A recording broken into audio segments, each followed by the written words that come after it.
maybe it will, I don't know, inspire or teach, to not to run or be scared of what may or may not happen, Hopefully, certainly I think of my sons and those ball players, that I'm in charge of at the school, that they'll say, like, crap, coach wasn't scared. You know what I mean? It's like, shoot, sometimes there is doubt, and it's real. And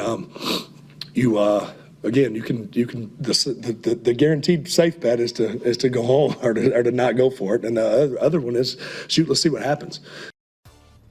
One of the good things about last week was the talk of a 44-year-old grandfather, and it's not using grandfather as a joke, he's an actual grandfather, coming back into the league. When we talked about it, when he first took the flight up there to sign with the practice squad, he ended up named QB1, going up on the road against one of the best defenses in the National Football League in Seattle. There were a lot of talking points about it, but coming away at the end of it, it made it look like, hey, Phillip Rivers at 44 still has something, and like he said, he wants to be an inspiration. He's still got it. Like, I know you can look at the stats and say, well, yeah, he threw for 120 yards, a touchdown, and an interception. I mean, is that great? Mm-hmm. Just if you're box score watching, no. But you got to take in all the variables here. He's 44 years old. Right. He had a short week of practice. Yep. He flew up on Monday just to have a workout, signed on Tuesday, and then really only had Wednesday, Thursday, Friday to practice. And, I mean, Friday had to have been limited because I assume that's when they traveled out to Seattle. So, I mean, you got to talk, on a short week for him to be able to do what he did. Now, you could definitely say he did look rusty a little bit early. Sure, yeah. But, I mean, you got to expect it. That's to be expected, yeah. It's his first game in 1,800 days. You can't really expect him to just come out and be like, yeah, I'm still slinging it like I never left. Right. But I think as the game went on, he started to get better. And it was just unfortunate in the end that, one of the big keys that I believe, talked about heading into this game was the defense needed to play well and the run game needed to be solid. Mm-hmm. I thought Jonathan Taylor did really well in the run game, and their backup there, Abdullah, also had a really nice game. Yeah. The defense played so well up until the last drive. Until the last drive. And it was just, you had a lead with 40 seconds left. Right. And you just couldn't hold it. Yep.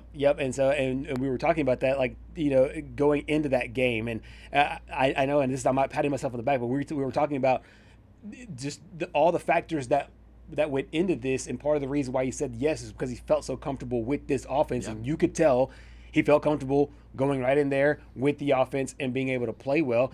My prediction in our little group chat before, I had to go back and look, 17 of 24, 192 yards, a touchdown, interception. You got me having to go look. Yeah, and he ended up with one less completion, 3 more attempts. I was off on the yards. I guess 192, he had 120. And then touchdown and interceptions. A touchdown interception is what he had. But it to me showed, like he said there in that soundbite, it showed that the easiest thing to do would have been to not have done anything and just sat at home and just watch this game on television like everybody else. The Colts needed somebody. He stepped in and played really well, and like you said, led him to that game leading field goal, potentially game-winning drive at the time. But look, I like Riley Leonard. I really do. I think he's going to be a good quarterback someday. I think, honestly, Phillip Rivers at 44 gave the Colts a better chance of winning. Question. Because it's just so hard for a guy in his first year in the league to go up against a defense like that. And I know it's been 1,800 days since Phillip Rivers has played in the NFL. He, a surefire Hall of Famer, in my opinion. Yeah. He's going to be in the Hall of Fame. He's just going to have to wait another 5 years. But I think the best thing is he's starting next Monday night against the 49ers, so he's going to have a full week of preparation. Yep. I would fully expect the Colts to just roll with him the rest of the way. It would be a great story if they somehow made the playoffs. Right. I don't know. It's going to be a little bit of a long shot now just based on looking at the schedule. You still got the 49ers, as I mentioned, on Monday. And then looking forward ahead of that, I think they play the Jags again, and the Jags are leading the AFC South. Right. So it's going to be a tough test. But let me tell you what. I was inspired by that performance yesterday. I was inspired that he even, suited up. He took that first hit like a champ, and he got right back up. He said in his post game, he kind of missed that.